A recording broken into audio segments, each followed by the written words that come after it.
Travis Leamons. And I'm Rebekah Williams, and welcome to the City Pulse. HTV highlights for the mayor's office, city departments, and city council members at work in their communities. Coming up on the program, I'll share a story about a resident concerned about the things she noticed on her daily walks. And Houston Parks and Recreation opens a dog park in the East End. But first, some headlines from Houston City Council.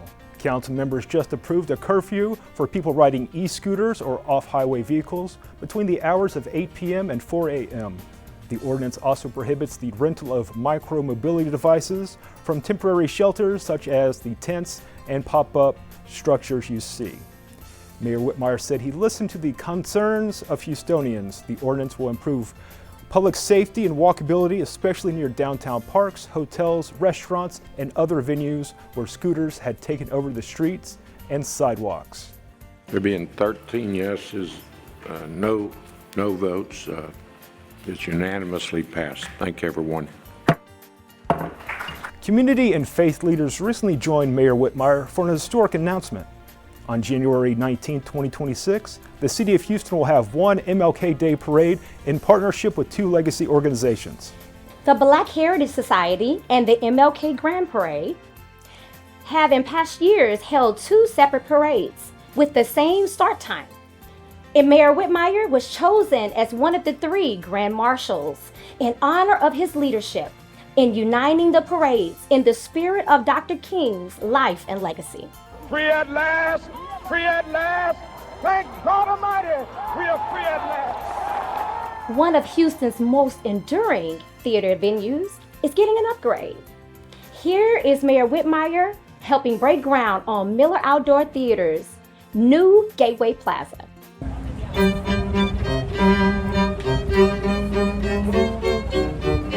Look what Houston's doing today. Having a groundbreaking for a magnificent addition to Miller Outdoor Theater. And I want everyone to pause and think about, as I was before I came before you, relive some of our experiences at Miller Park. I went to U of H. This was an escape from exams. And then you've come here to see the cultural diversity. It's just really special to be here today and thank all involved. Certainly the contributors, the philanthropic community. And I'll leave us with this challenge. Let's just make sure all communities are included in this wonderful experience. There's people within walking distance, Councilmember Shabazz, that just really haven't felt invited to come join us, experience, grow. And so let's take this wonderful city asset that the city will continue to be a full partner, but let's make sure that each and every Houstonian feels welcome here. Now, Rebekah, did you know the city offers a service to drop off pumpkins for composting? I didn't know that, but that's great. Instead of pumping up landfills, solid waste management will take those pumpkins off your hands.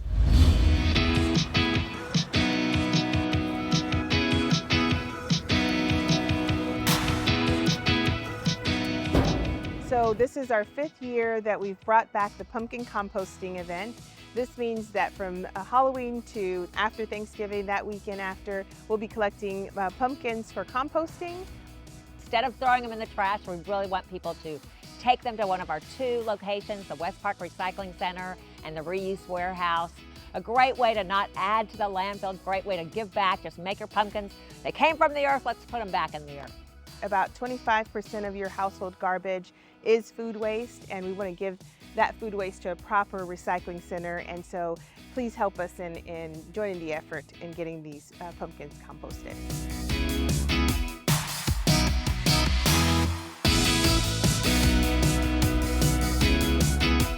Now it's time to meet Ms. Martinez, a resident who raised concerns about trash and unsafe activity along her daily walks. Though she was nervous and afraid to speak at City Council, she spoke, and City Council Mayor Whitmire, the Chief of Police, along with his team, jumped into action. Now the area is cleaner, safer, and back on track. Let's take a look at her story.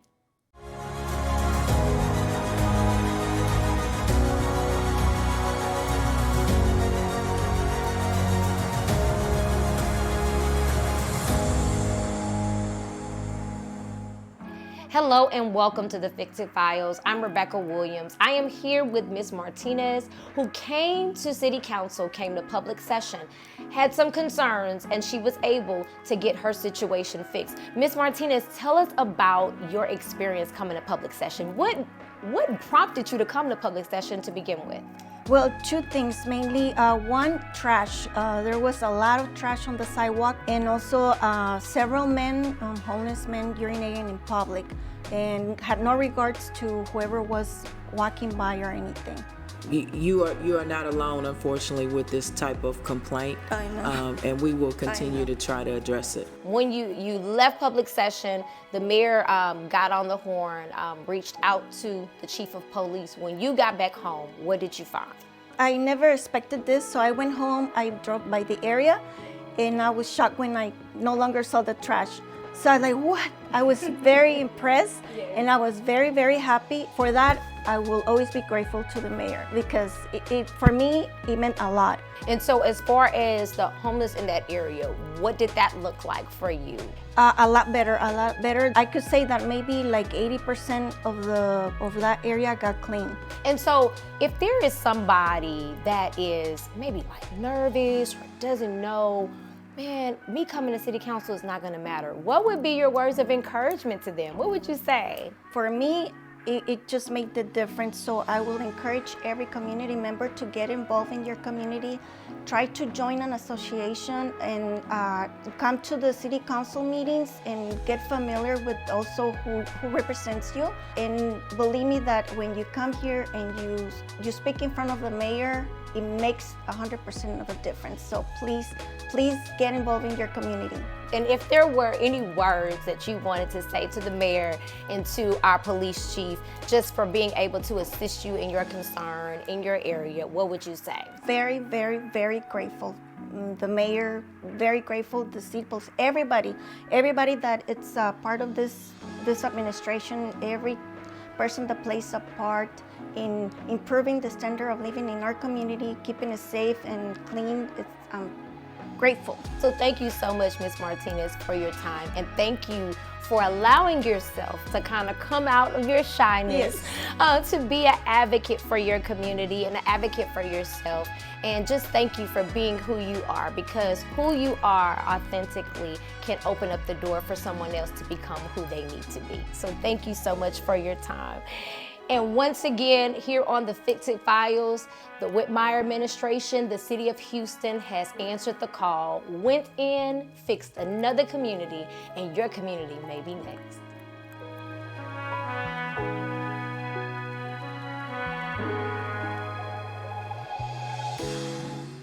That was such a great story, Rebekah. If you want change to happen, sometimes you got to stop being the passenger and get in the driver's seat. All right, we have to take a quick break, but when City Post returns, we let the dogs out in District I. Stay tuned.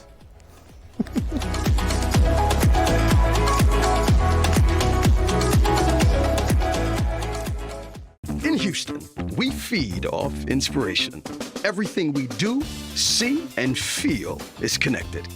Guess you could say our secret ingredient is together, because together makes it amazing.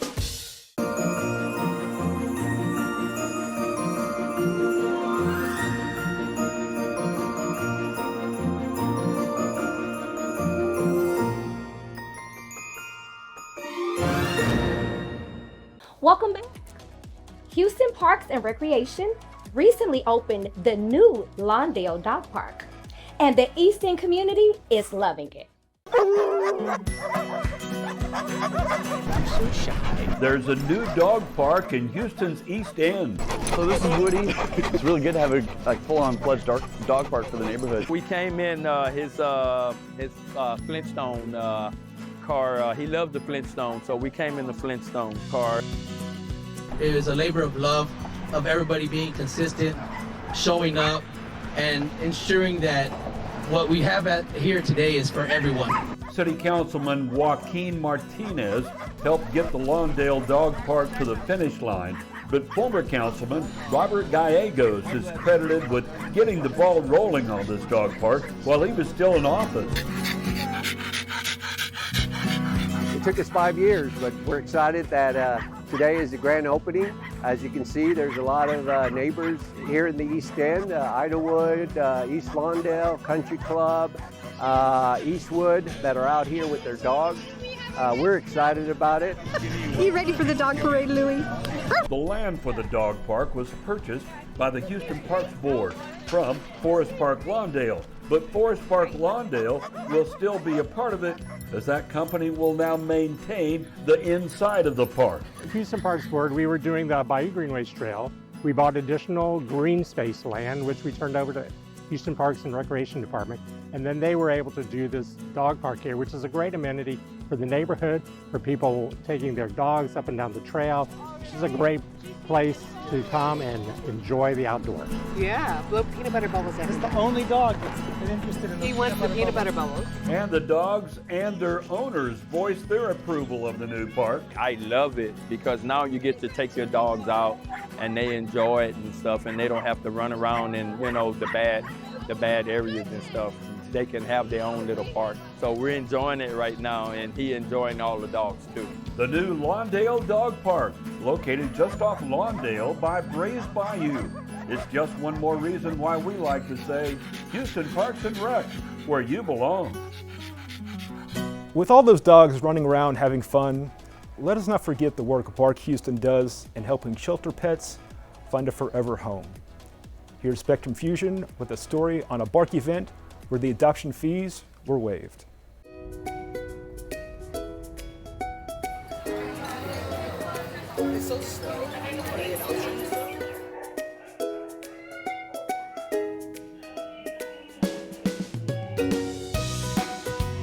What's unique about this adoption event is there are so many dogs and cats for you to choose from today.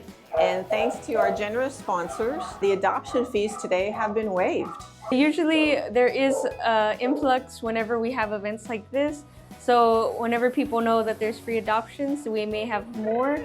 But there isn't really a jump in the returns that we see, or like people that aren't prepared for pets. It's about the same number either way.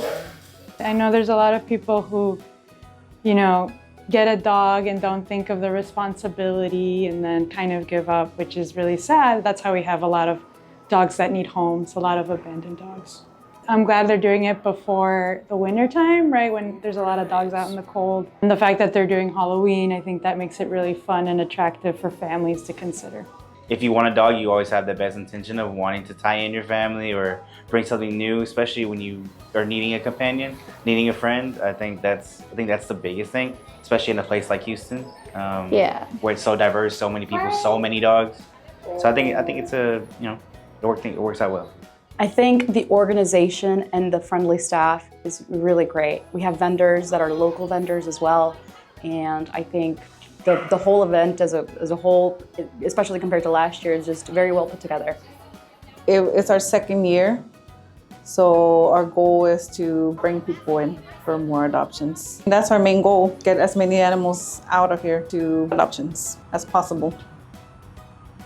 Well, Rebekah, that does it for another episode of City Pulse. Well, thanks for watching. For HTV Houston Television, Houston Parks and Recreation, our partners with Spectrum Fusion, and the City of Houston, this is Travis Leamons reminding you we can always do better, and kindness is free.